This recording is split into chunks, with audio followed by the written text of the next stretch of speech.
মেয়েটা দাদির বিয়ের চাপ সামলাতে এলোমেলোভাবে একটা পাত্র বেছে নিল, কিন্তু বুঝতেই পারেনি যে সে ভুল করে তার সবচেয়ে ঘৃণার প্রতিদ্বন্দ্বীকেই বেছে ফেলেছে। দুই দাদি যখন আনুষ্ঠানিক দেখাদেখির ব্যবস্থা করলেন, ছেলেটা মেয়েকে দেখেই চমকে গেল আর রাজি হওয়ার জন্য মনে মনে নিজেকে গালি দিল। আসলে স্কুলে এই দুজন সব সময় ঝগড়া করত আর সবাই এদের চেনত চিরশত্রু হিসেবে। এখন দুই দাদির সামনে বাধ্য হয়ে দুজনকেই ভান করতে হলো যে তারা একে অপরকে পছন্দ করেছে। দুজনের মধ্যে ভাব জমাতে ছেলের দাদি তাকে মেয়েটাকে বাইরে নিয়ে যেতে বললেন। ছেলে অনিচ্ছায় রাজি হলো। একটু পরেই সে মেয়েটাকে নিয়ে গেল একটা রেস ট্র্যাকে।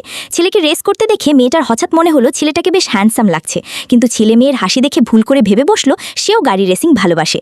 মনে হলো দুজনের পছন্দ মিলে গেছে, তাই মেজাজ একটু ভালো হলো আর সে তাকে বাড়ি পৌঁছে দিতে চাইল। কিন্তু বাড়িতে ঢুকতেই মেয়েটা শুনলো ওয়াইনের বোতল ভাঙার শব্দ। সে দৌড়ে ঘরে গিয়ে দেখলো তার ভাগ্নি বোতলটা ভেঙে ফেলেছে। সে বোনকে ভাগ্নিকে নিয়ে যেতে বলল আর নিজে মেঝের ভাঙা টুকরো কুড়াতে লাগলো। কিন্তু দাদি এসে বাটলারকে হুকুম দিলেন ঘরের সব ওয়াইন ফেলে দিতে। আসলে স্কুল থেকেই মেয়েটা ওয়াইন বানানো ভালোবাসত, কিন্তু দাদির কাছে এটা ছিল সময়ের অপচয়, তাই সব সময় নিরুৎসাহিত করতেন। শখটা একেবারে মেরে দিতে দাদি তাকে বাইরে যাওয়া বন্ধ করে দিলেন।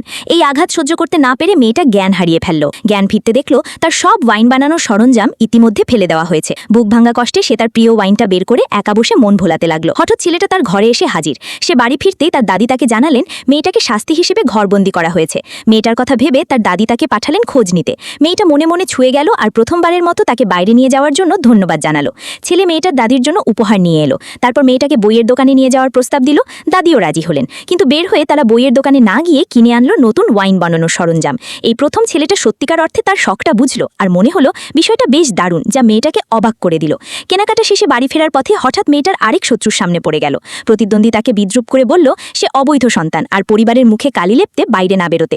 মেয়েটা পাল্টা কিছু বলতে যাচ্ছিল, কিন্তু ছেলে আগেই এগিয়ে গেল আর এমন ছাঁচাছলা জবাব দিল যে প্রতিদ্বন্দ্বী একটা কথাও বলতে পারল না। মুখ কালো করে সে চলে গেল। এই সাহসী প্রতিরক্ষায় মেয়েটার বুকে হালকা একটা উষ্ণতা জেগে উঠল। সেই রাতে ছেলে তাকে বাড়ি পৌঁছে দিল।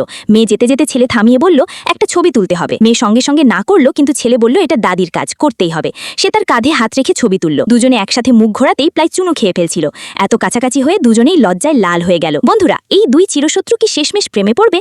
আর এমন আরও গল্প দেখতে আমাকে সাবস্ক্রাইব করে দাও।